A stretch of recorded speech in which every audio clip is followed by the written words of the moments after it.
Welcome to சமையல் சோலை. இன்றைக்கி நம்ம என்ன பார்க்க போகிறோம் அப்படின்னா, எல்லாருக்குமே ஒரு பிடிச்ச டிஷ்ஷு தாங்க பார்க்க போகிறோம். அரிசி மாவு புட்டு தாங்க பார்க்க போகிறோம்.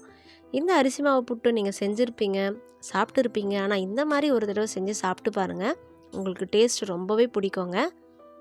நான் இன்றைக்கி 1/2 கிலோ மாவு எடுத்திருக்கேங்க. இந்த 1/2 கிலோ மாவு வந்து 4 பேருக்கு வந்து கரெக்டாக இருக்குங்க. இப்போ நான் அதில் தேவையான அளவு உப்பு வந்து போட்டுக்கிறேங்க.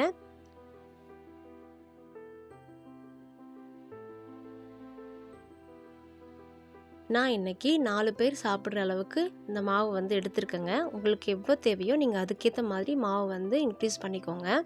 இப்போ நம்ம தண்ணீர் வந்து தேவையான அளவு வந்து ஊற்றிக்கலாம். தண்ணி கொஞ்சம் கொஞ்சமாக நம்ம வந்து ஊற்றி மிக்ஸ் பண்ணோங்க. ரொம்ப அதிகமாக ஊற்றாதீங்க. அதுக்கப்புறமா அந்த புட்டு வந்து கட்டி ஆகிடும், உங்களால் சாப்பிட முடியாது சரியாக.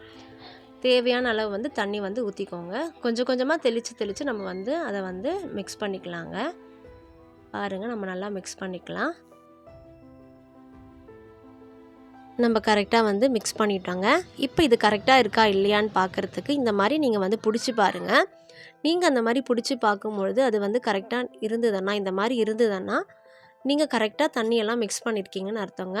இல்லைன்னா வந்து புட்டு வந்து நல்லா வராது. அதுக்கப்புறமா நான் வந்து 3 ஏலக்காய் வந்து நசுக்கி வச்சேங்க. அதை வந்து நான் அதில் ஆட் பண்ணிக்கிறேன்.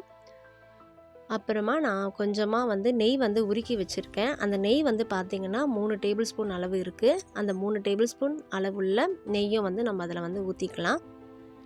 உங்களுக்கு நெய் வாசம் பிடிக்கும்னா நீங்கள் எக்ஸ்ட்ரா கூட ஒரு ஸ்பூன் வந்து சேர்த்துக்கலாம். பாருங்கள், அதையும் வந்து நல்லா வந்து மிக்ஸ் பண்ணிக்கலாம். பாருங்கள், நல்லா ஓரமாக இருக்கிறது எல்லாமே நல்லா வந்து ஃபுல்லாக வந்து மிக்ஸ் பண்ணிக்கோங்க. பாருங்கள், நம்ம நெய்யும் வந்து நல்லா மிக்ஸ் பண்ணிட்டோம். இப்போ நம்ம வந்து ஒரு இட்லி பாத்திரத்தில் கொஞ்சமாக வந்து தண்ணி எடுத்துக்கலாம். தண்ணி வந்து நல்லா கொதித்து வரட்டோங்க. தண்ணி நல்லா கொதிச்சிடுச்சுங்க. இப்போ நான் வந்து அதில் வந்து அந்த மிடில் தட்டு வந்து நான் யூஸ் பண்ண போகிறேங்க. அந்த மிடில் தட்டில் ஒரு ஒயிட் துணி நம்ம வந்து போட்டுடலாங்க. நான் இந்த துணியை வந்து ஈரமாக்கி அந்த தண்ணியெல்லாம் பிழிஞ்சு எடுத்துருக்கேங்க. இப்போ நம்ம மிக்ஸ் பண்ணி வச்சுருக்க அந்த மிக்ஸை வந்து நம்ம இதில் வந்து ஆட் பண்ணிக்கலாம். நல்லா வந்து இதை வந்து நல்லா வந்து பரப்பி விட்டுருங்க.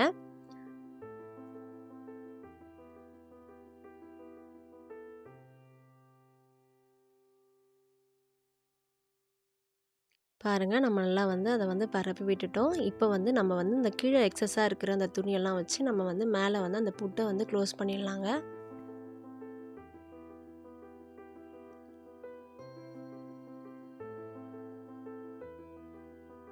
நான் இப்போ ஒரு 15 மினிட்ஸ் மூடி போட்டு வைக்க போகிறேங்க. ஃபுல் ஃப்ளேம்லேயே இருக்கட்டும். அடுப்பு வந்து லோ ஃப்ளேமில் வைக்க வேண்டாம், ஃபுல் ஃப்ளேம்லேயே இருக்கட்டும். அவ்வளோதாங்க, மூடி போட்டாச்சு. 15 மினிட்ஸ் கழித்து நான் ஓப்பன் பண்ணுறேங்க. பாருங்கள், இப்போ நான் வந்து உங்களுக்கு ஓப்பன் பண்ணி காட்டுறேன்.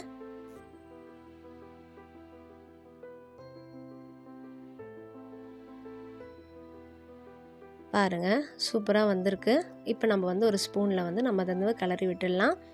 அது பாருங்கள், நல்லாவே வந்து வெந்து வந்திருக்கு. அவ்வளோதாங்க, நம்மளுடைய புட்டு வந்து ரெடி ஆயிடுச்சு.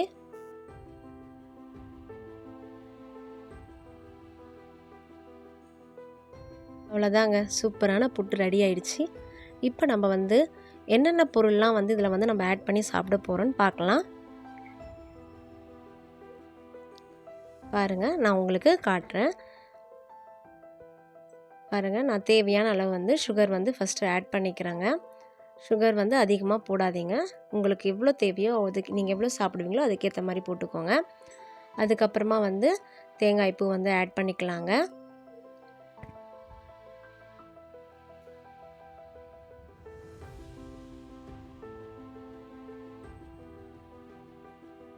இந்த வாழைப்பழம் வந்து நான் பாதி வந்து ஆட் பண்ணிக்கிறேங்க இதில்.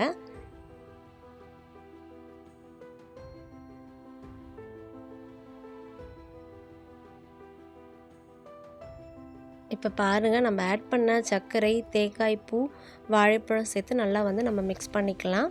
நல்லா வந்து இந்த மாதிரி மிக்ஸ் பண்ணிவிடுங்க. மிக்ஸ் பண்ணிவிட்டு அதுக்கப்புறமா நான் இன்றைக்கி ஒரு 50 கிராம் பச்சை பயிறு வந்து வேக வச்சுருக்கேங்க. நான் வறுத்து வேக வச்சுருக்கேங்க. நீங்கள் அப்படியே கூட வந்து பச்சையாக வந்து வேக வச்சு கூட நீங்கள் சாப்பிட்லாம். நம்ம அதையும் போட்டு நம்ம வந்து இதில் மிக்ஸ் பண்ணிக்கலாங்க. நல்லா வந்து ஃபுல்லாக வந்து மிக்ஸ் பண்ணிக்கோங்க. நல்லா மிக்ஸ் பண்ணிட்டோங்க.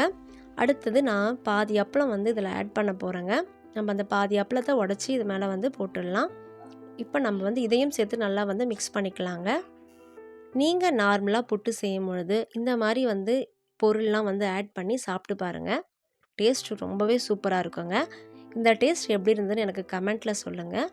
இந்த வீடியோ உங்களுக்கு பிடிச்சிருந்ததுன்னா லைக் பண்ணுங்கள், ஷேர் பண்ணுங்கள், மறக்காமல் சப்ஸ்கிரைப் பண்ணுங்கள். தமிழ் சோலை போல சமையல் சோலையும் உங்கள் இல்லம் தோறும் இருக்கும். நன்றி.